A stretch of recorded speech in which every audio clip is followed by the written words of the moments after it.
Good morning again. I see that I'm back to 666 is going to be this video update. And so I figured that let's talk about this. This total question that is the problem and the solution and the crux and all that I have to deal with, and ultimately all that everyone has to come to terms with and deal with. This idea of Jesus Christ, right?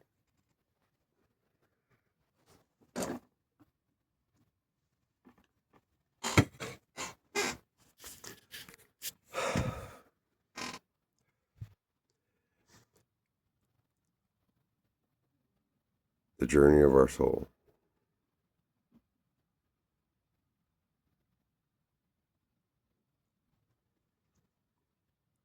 And if anyone could be him,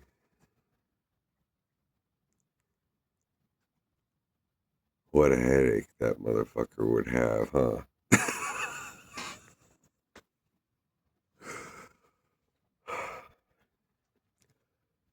And as I have a cigarette, contemplating life,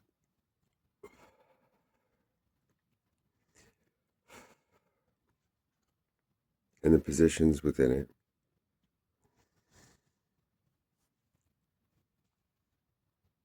it's easy and it's difficult. Since, when you can hold it in a book, that's easy. And you can come back to it and leave it whenever you want to. And it's divided on all these different pages and stories. And that's a metaphor for each of our lives and how, like my last video, yeah, during this stage of my life, I was this. And during that stage of my life, I was this. Or, I was a marketing director. And then I was a graphic designer. And this and that and the other thing. Or, there's a guy that God took everything away from, or the devil took everything away from to see if he'd give up on God, and then God gave it all back to him. Or, it's all these back and forth things and different stories, and it's really just one story of each of our ascensions.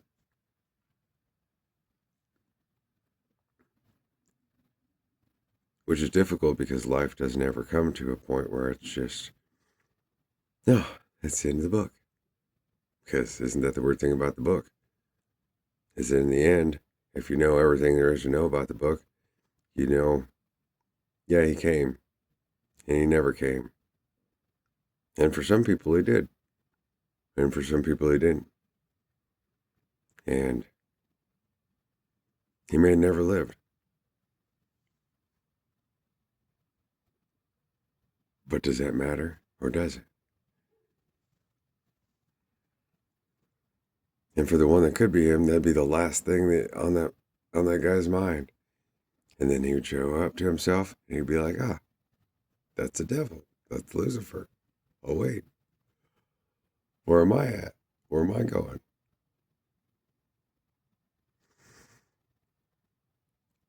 And some people want to be, like for instance, it's easy to hold a position of power and just be like, it's one thing or it's another, You have your office. And when you're in your office, then like the Pope, then you hold that position. Then everyone comes and honors that position, and then everyone goes home. And that sucks for the Pope, and that's great for the Pope. But nothing is all good and all bad like that. Or, okay, you're the monarch. But the monarch changes every generation. And one generation, hey, this is outlawed across the land. And the next generation, oh, now it's allowed everywhere. And very much like the generations of a family. Excuse me.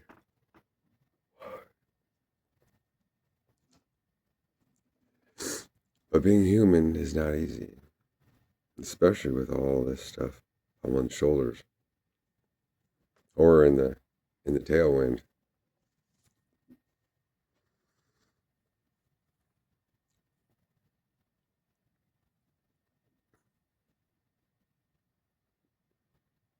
And ultimately, each person can tell it needs to and should tell their story. And at the same time, ultimately, we have to lift each other up somehow. But also, ultimately, no matter how great you are,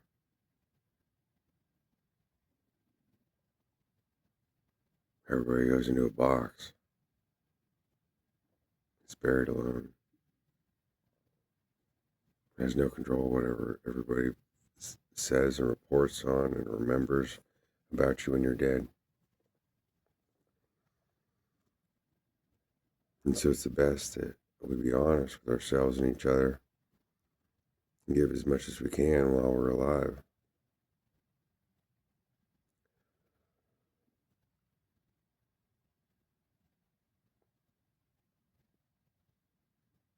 And if each one of us, but if any one of us had to be that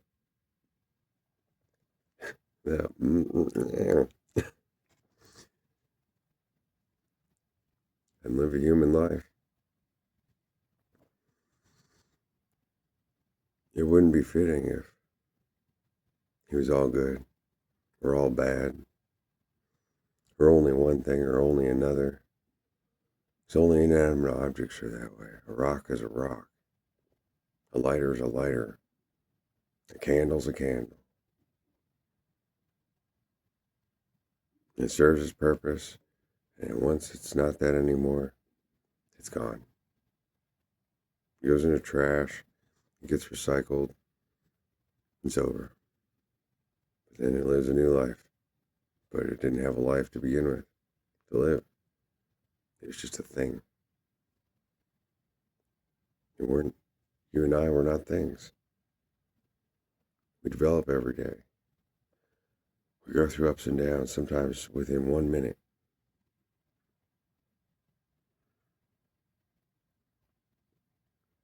Life is a lot deeper than that. It's just being something that can just be discarded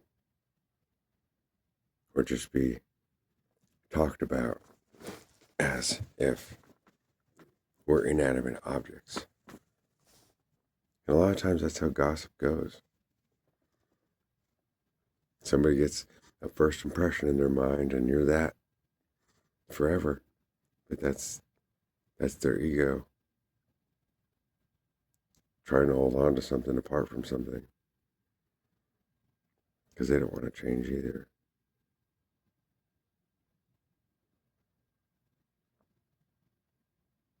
And it's all a lot more complicated than that.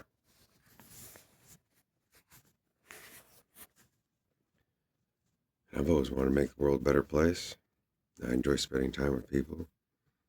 I like hearing their stories. And it always adds to my story and my history and enlightens. And at the same time as I like being there for others.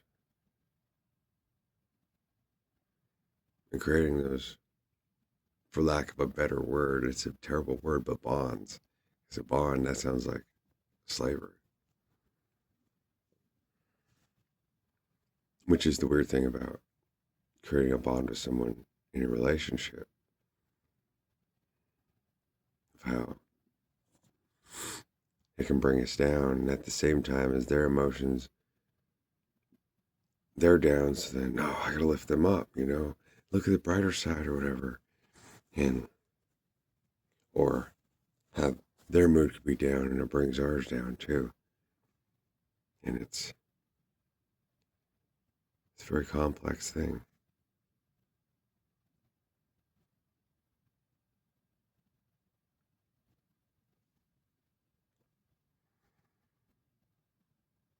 And I guess that's why the concept of Christ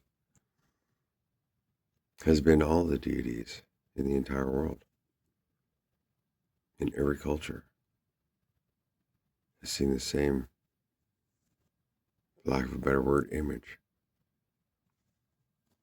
When they were, I don't know how it comes to anyone else, but I know how it came to me. One culture, he's the unattainable. Another one, he's the devil. The next one, he's God. The next one, he's the Virgin. The next one, he's Sirius, the brightest star in the sky. Next one, he's the Sun. The next one, he's Pluto. The next one, he's Jupiter. The next one, he's Saturn. The next one, he's Earth. The next one, he's Mercury. But a human life and all of the things they're involved in it is all of those things.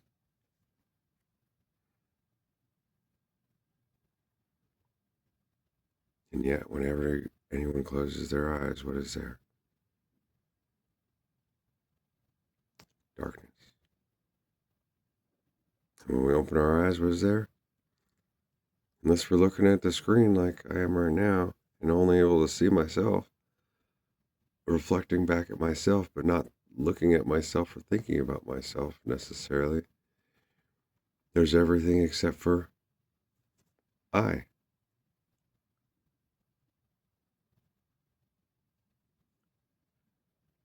And they say the mind travels along the surface of the body. But isn't that where light reflects off of? And everyone else can see ourselves better than we can see ourselves.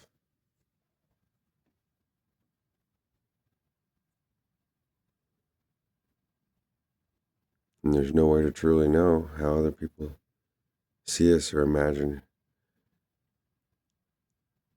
who we are. You know, I think about it in relationships, like how looking at like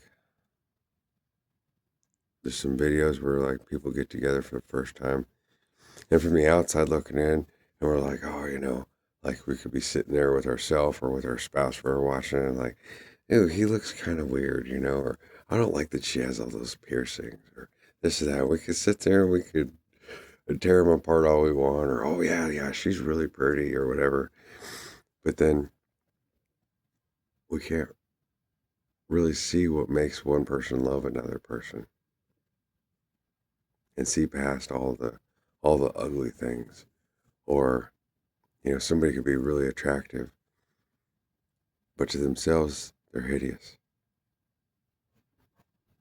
And someone could have a whole bunch of piercings and tattoos and all this stuff, but somehow it reminds us to look past the surface.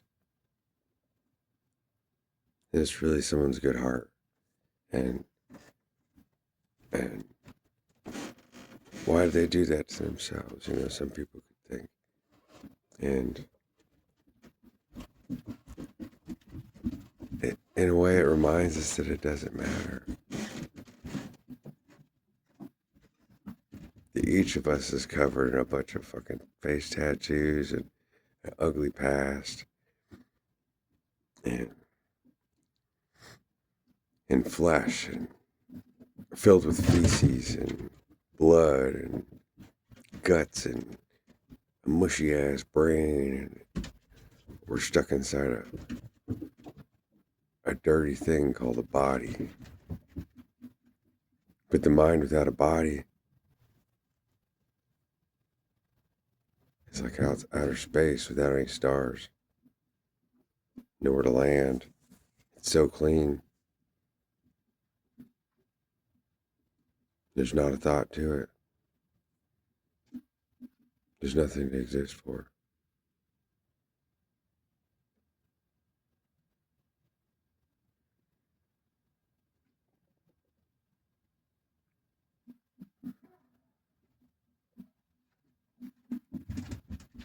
So I just want to take this moment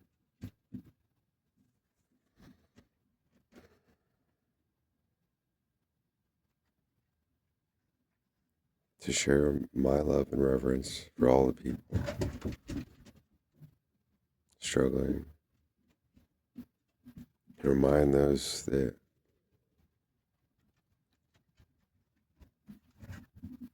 have everything they wanted and everything's going great for them.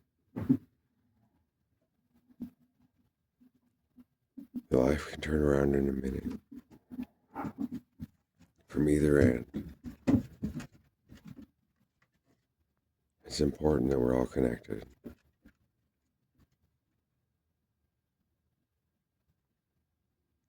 It's important we let out our feelings and our thoughts of negativity so they can be transmuted. It's important that we share our joy. It's important that we're not afraid to talk and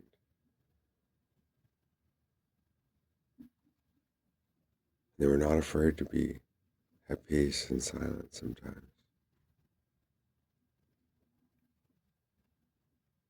Be grateful for the world we live in, because it's impossible for someone who's suffering. In the moment you break your leg or something, there's no one around, and it's a mile for you to crawl back just to have anybody.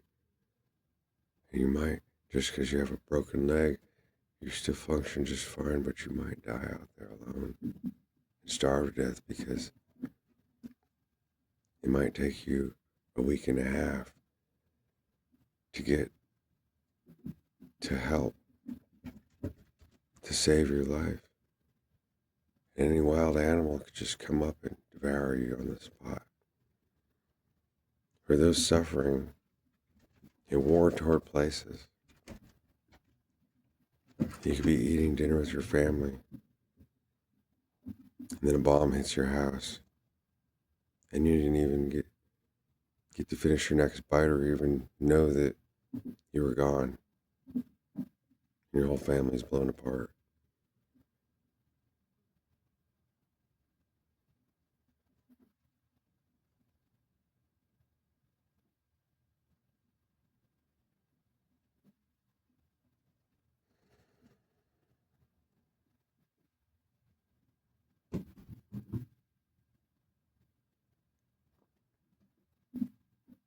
And let's be grateful.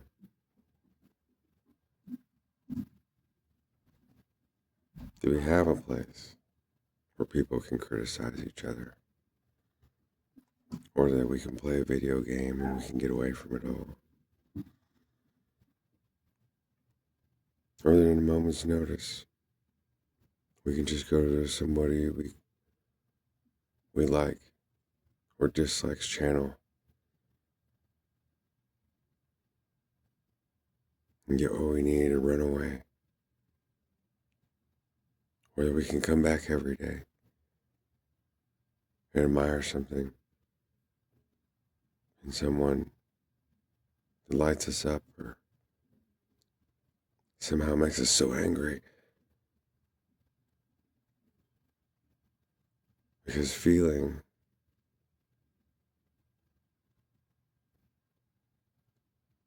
is important, just as important as knowing. And all things come and go.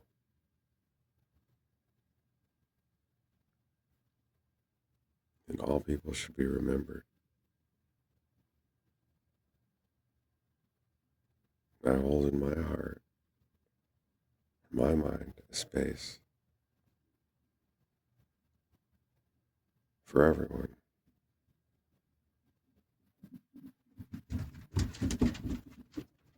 Even though through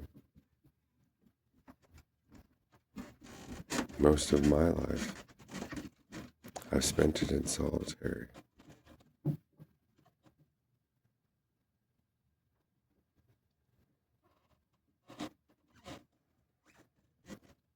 Just as a child, looking at myself, or looking at others, looking at me, or feeling left out,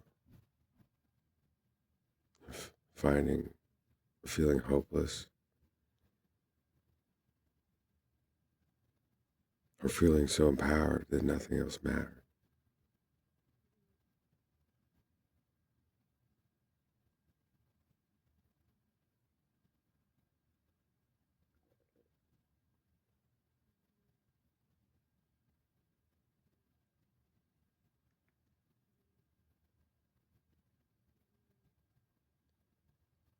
This is my last moment.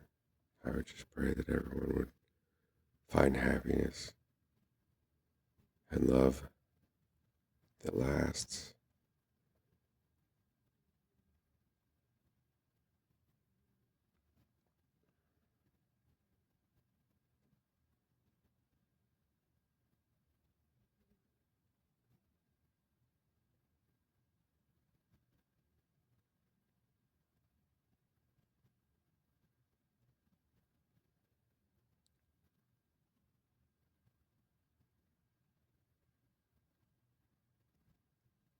And without words, I give the rest back to you.